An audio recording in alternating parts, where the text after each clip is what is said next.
के रस्ते कोई होता हम चले के रस्ते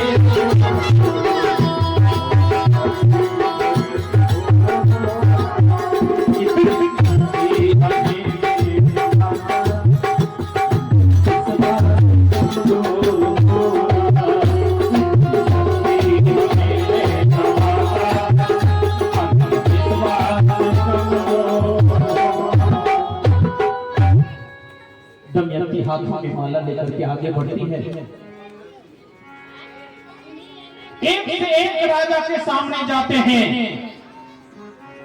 वहां से आगे बढ़ जाते हैं। जिस राजा के सामने में जाता है वो सोचता है हमें गले में डालेगी, लेकिन वहां से आगे बढ़ जाता है। आगे बढ़ते बढ़ते जब वो पांचों नल के रूप में चार देवता एक नल जो थे वहां जा पहुंचे और वहां जाकर के कहा बैठते हैं दमयंती, हे पिता तुल बुजुर्ग, आप किस माया में आ गए? उमरिया बीत जाए, एक तो मानव की उम्र बीत गई है ये मायापुर के मेले में, और आप देवता होकर के भी इस माया में क्यों पड़ना चाहते हैं? दमयंती सत्संग सुनाना शुरू कर देती है। उमरिया बीत जाए इस मायापुर के मेले में, उमरिया बीत जाए इस मायापुर के मेले में, उमरिया बीत जाए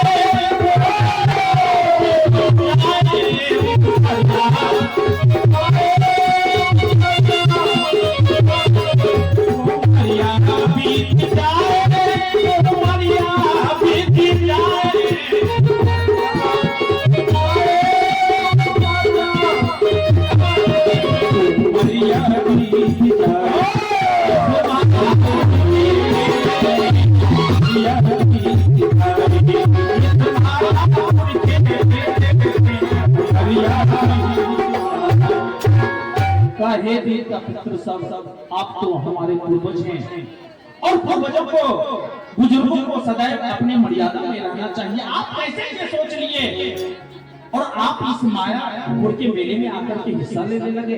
ऐसा नहीं करना चाहिए।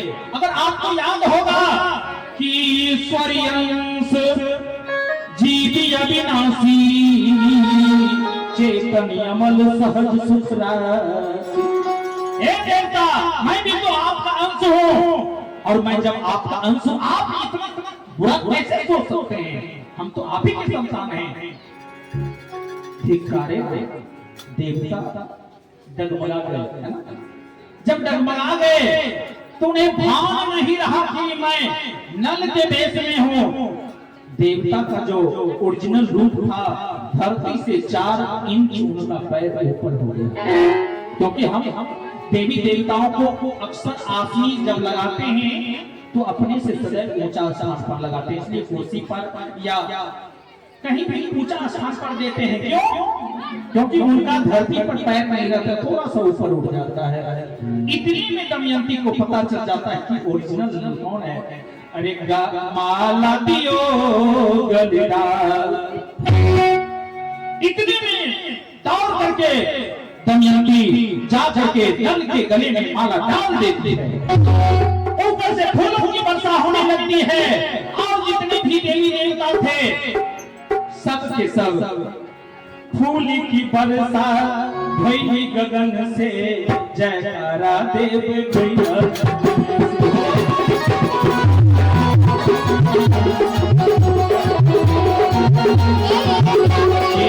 फूल की वर्षा भई गगन से, जयकारा देव भैया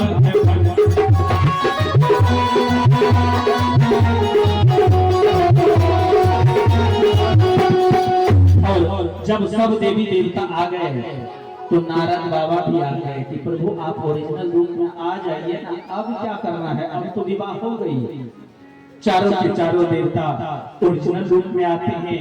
वहां राजा नल और दमयंती, क्योंकि शादी के बाद ऐसे भी हम कुल देवी से आशीर्वाद लेते हैं ना, देवता वही थे, ध्यान से प्रणाम कर लिए, प्रणाम किए। फिर इंद्रदेव, वरुण देव, अग्निदेव, यमदेव चारों के चारों आशीर्वाद दिए। कहा हे राजा नल, मैं आपको वरदान देता हूं, जहां वरुण देव कहते हैं कि जहां सुखार होगा वहां यदि आप मुझे याद करोगे तो मैं वहां आ जाऊंगा। अग्निदेव कहते हैं जहां अग्नि की व्यवस्था नहीं होगी, पानी ही पानी होगा, वहां भी आप मुझे याद करोगे तो मैं आ जाऊंगा। और इंद्रदेव भी एक चादर दिए। कहा इस चादर को और लेना, जब आपको लगे कि वेद हमें दूसरे वेश धारण करना है, इस चादर को रख लेना। फिर जब जब आपका इच्छा होगा अपने रूप में आने के लिए तुम आ सकते हो। यमदेव का एक बार तुम यदि दिल से याद करोगे, एक बार मृत्यु हो जाने के बाद भी मैं तुम्हें पुनः जीवित करके दोबारा जीवन दान दूंगा। इतना आशीर्वाद देकर के चारों के चारों देवता चले गए। अब रानी दमयंती राजा की वहां विदाई होती है। विदाई होने के बाद राजा नल अपने निषाद देश में आते हैं। उनके पिता जो थे वीरसेन, उनके माताजी को कुछ गांव के लोग गए कि मां जी देखो ना, कुछ डोलियां आ रही है, उसमें लड़की और लड़कियां हैं, और लड़के तो लड़कियां हैं यहाँ वर वधू के रूप में। उसमें एक भैया गए हैं, इतने में सूचना पता चल जाता है। उनको आदर से लाया गया, और जब लाया गया तो हमारी माँ बहनें को जब विदा करती है ना, अपने मायके से ससुराल आती है, उसी प्रकार से दमयंती को भी विदा किया गया।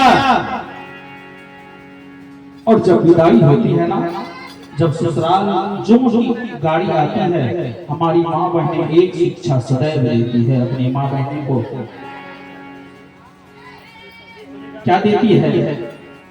दुल्हन धीरे धीरे चलिहा ससुर गलिया, दुल्हन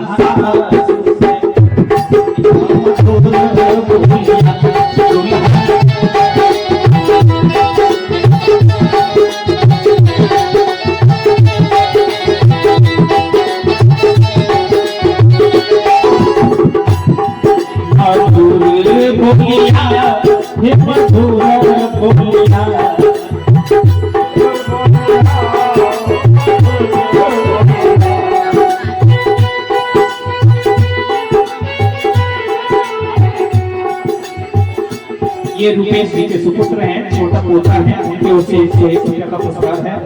ये चिंकू चिंकू प्यार से बोलते हैं, उनके ओर से 101 रुपया का पुरस्कार है। मैं भगवान से प्रार्थना करता हूँ उनके घर में ये बच्चे आगे चल करके अपने माता पिता के कामना करता हूँ।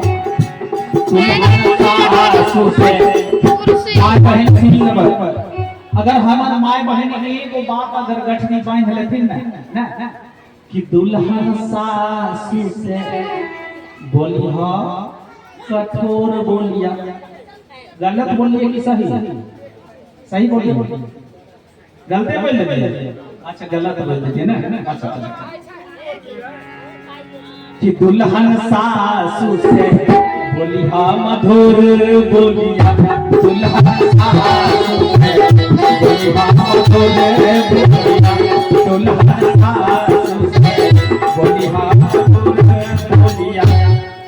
कहने का भाव अब इस बात को हमारी माँ बहन अगर गठरी बांध ले कि दुल्हन सासू से बोलिया मधुर बोलिया, अगर इस मधुर बोली को जीवन भर अगर सास से अपनी माँ समझ करके बात करे कि माई जी खाए लियो ने, माई जी खाना पाक गेले, माई जी सब्जी नहीं छै लाई दियो ने, झगड़ा हेतै की? लेकिन दुर्भाग्य के बात छै ओ माय जब वो बहू से पानी मांगे छे कि बहू कनियन एक गिलास पानी दे दियो तो अंदर से कभी कभी जवाब आ जाए छे बुढ़िया एको गिलास पानी नहीं लेके पियल जाय छे। अभी बचपन हमरा स्कूल भेजे भरा ए बुढ़िया में पटर पटर एको गिलास पानी लेके पियल नहीं जाय छे तो कहीं कहीं ऐसा भी जवाब हो जाता है। आखिर ये बदलेगा कैसे? यही सत्संग भजन के माध्यम से बदलेगा। अगर एक जीवन में परिवर्तन हो गया ना, हमें लगता है ये हमारा कीर्तन गाना सफल हो गया। इसी को सत्संग करवाते हैं लोग। और माँ बहनों को भी मैं कहूंगा, हमारी जो माँ बहनें बुजुर्ग माताएं हैं, ये बुजुर्ग माताएं पहले किसी की बहन होती है, बेटी होती है, फिर माँ बनती है, माँ के बाद सास बनती है ना। जब सास बनती है ना तो ये बुजुर्ग माताएं भी अपने बहू को सांस नहीं लेने देते हैं, है ना।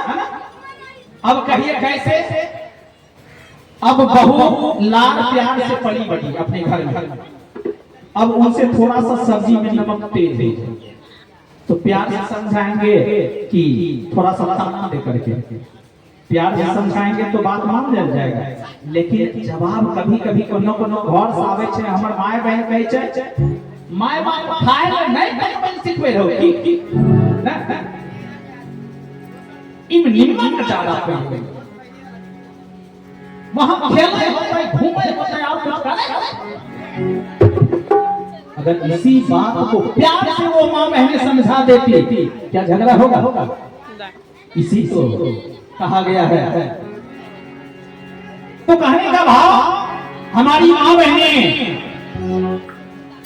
जब बच्ची विदा होती है, 4 चीज इसलिए देती है। खोइछा में हल्दी, दुभी, धान, कुछ रुपया देती है। खोइछा क्यों देते हैं माँ बहन? बच्ची को खोइछा देने का रिवाज है। आप लोग आज से नहीं, अनादि कालों से दे आ रहे हैं। आखिर खोइछा हम क्यों देते हैं? कभी पूछे किसी से? कभी नहीं पूछे ना? आज हम बता देते हैं खोइछा देने का बात, और अपनी बच्ची को आप समझा देंगे। खोइछा देने का मतलब उसमें हम 4 चीज देते हैं, हल्दी, दुभी, धान, कुछ रुपया देते हैं। हल्दी देने का अर्थ बेटी तुम्हारे अंदर में जो अच्छी संस्कार है, हल्दी का काम क्या है? दूसरे रंग को अपने रंगों में रंग लेना है। तो आपके अंदर जो अच्छी संस्कार है, वहां जाकर के उनको अपने रंगों में रंग लेना। दूब पर आप कितना पैर रख दीजिए, देखिए हरा का हरा रहेगा, है ना। इसलिए तो कहते हैं बेटी को सदैव कहते हैं बाबूजी के बतियाता हूँ, सासू जी के बतियाता हूँ, मानी है ये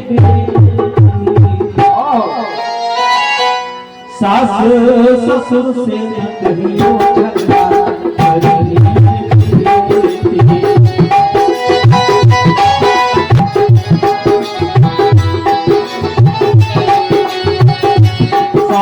झगड़ा ससुर से कहियो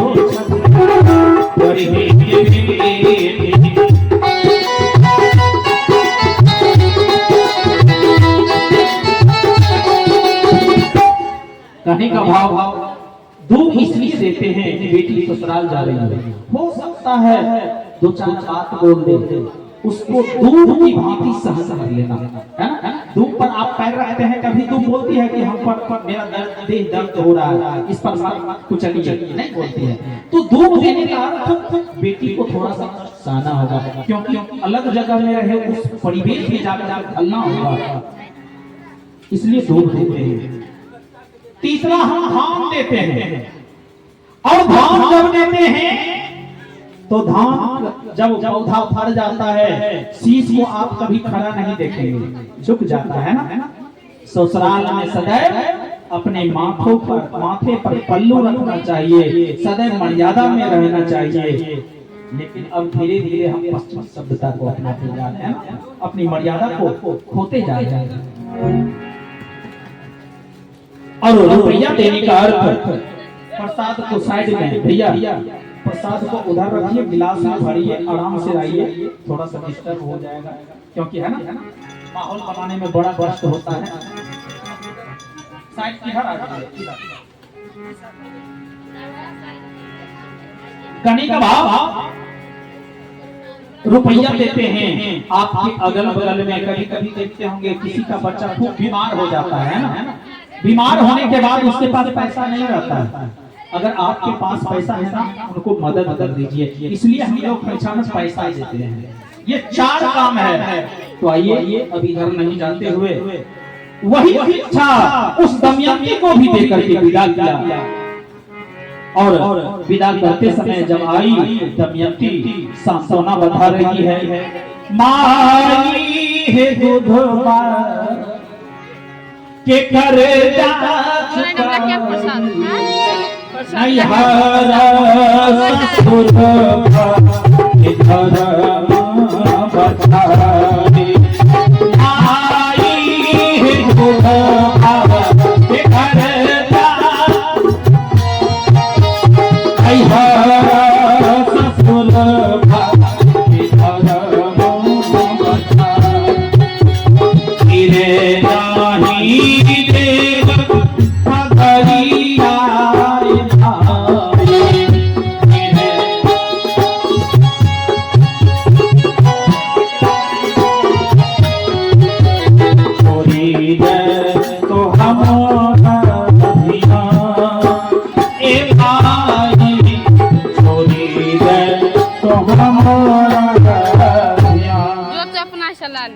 जनों वहां से आती है दमयंती, और फिर दोनों पति पत्नी बड़े अच्छे भाव से उस नगर में रहने लगती है। वहां के प्रजाजनों का सेवा करने लगता है, ऋषि संतों का सेवा करने लगता है, भजन सत्संग करता है। और देवताओं जो हार गई ना, यह बात कलयुग से अच्छा नहीं लगा। कलयुग साथ साथ उनके घर पर आ गया। अब वो इंतजार करने लगा कि ये राजा नल और दमयंती गलती कब करे, हम इनके माथे पर प्रवेश करें। राजा नल बच्चे को बड़ा प्यार से पालने लगा। दिन प्रतिदिन अपने समय को बिताए जा रहा था, भजन में तल्लीन रहा करते थे। एक दिन 12 बजे रात में उन्हें लघु शंका लगती है, और जब लघु शंका लगती है वो टॉयलेट पे जाती है और बाथरूम गए, हाथ धो लिए, पैर नहीं धो पाए, आचमन नहीं कर पाए। पुराने बुजुर्ग लोग करते थे, जब शौच जाते थे तो हाथ पैर और कुल्ला करके आते थे, है ना। कणी का मतलब पंच स्नान होना चाहिए, हाथ पैर मुंह नाक आंख, ये पंच स्नान करके आते थे। अब उस दिन राजा नल भूल गए, पैर धोना भूल गए, हाथ धो लिए, पैर धोना भूल गए। इतने में कलयुग उनके सर पर जाकर के सोने का मुकुट पहने हुए राजा नल जाकर बैठ गया, मति भ्रमित हो गया।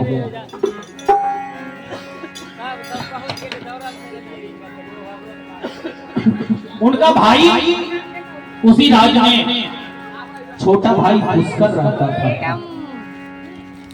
पुष्कर को एक लालसा था कि इस राज्य का राजगति हमें मिले। बहुत दिनों से साथ में था, वो कलयुग उनके भी माथे पर जाकर के बैठ गया। और पुष्कर 12 बजे रात में आकर के आवाज लगाते हैं, ओ भैया, ओ भैया, आप अपने आप को सूरवीर प्रतापी राजा समझते हैं ना? तो जैसे आप शिकार खेलने में माहिर हैं, आइए मेरे साथ में जुआ खेल करके दिखाइए। और यदि आप जुआ खेल में जीत गए तो ये राजपाट आपका, यदि हार गए तो इस देश से वापस जाना होगा। अगर मंजूर है तो आइए, धिक्कार है आपको। ऐसे राजा को, राजा नल के सर पर तो कलयुग सवार था। वो बाहर निकलता है, पुष्कर क्या बातें कर रहा है? अरे मैं खेल सकता हूँ, मैं जीत सकता हूँ। दोनों भाई आकर के बैठ जाते हैं जुआ के मैदान में। देख लीजिए, जुआ के मैदान में आकर के बैठ जाता है। कभी वो पासा भांगता है, कभी राजा नल पासा भांगता है। पासा भांगते भांगते एक बार राजा नल हार जाता है। फिर आते हैं, अगल बगल में देखने वाले लोग हैं। और जब जो जुआरी होते हैं, जुआ जब खेलता है, जब हारने लगता है, तो जितना हारता है उसके ऊपर जीतने का उतना ही भूत सवार हो जाता है।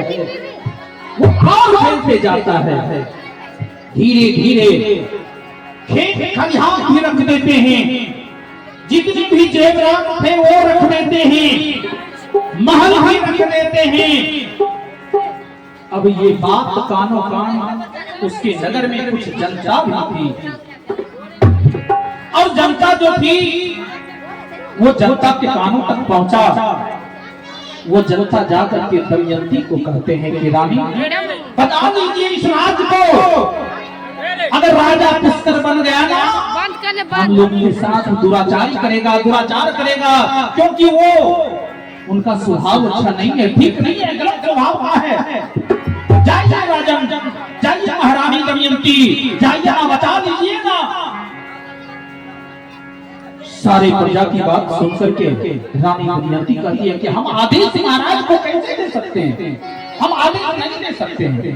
हाँ, आदेश नहीं, जहां प्रजा की रक्षा करनी हो, 5 प्रकार की माँ होती है, गुरु माता, चौ माता, मित्र माता, है ना। आप भी माता ही, राज के माता ही, तो राजमाता हुए। आपका कर्तव्य बनता है प्रजा की रक्षा करना। दमयंती जाती है, जाकर के पति के शरण में आकर के गिर जाते हैं। जब जवानी रही, कहा आप हार करके क्यों दे रहे हो? भाई छोटा पुष्कर है, हम कहीं भी जी लेंगे, आप इसे हंस हंस के राजगद्दी दे दीजिए ना। जब जवानी रही भाई खातिर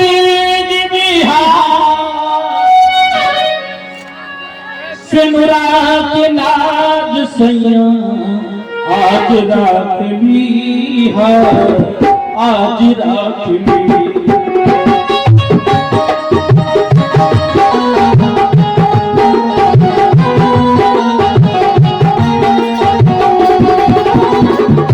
जब जवानी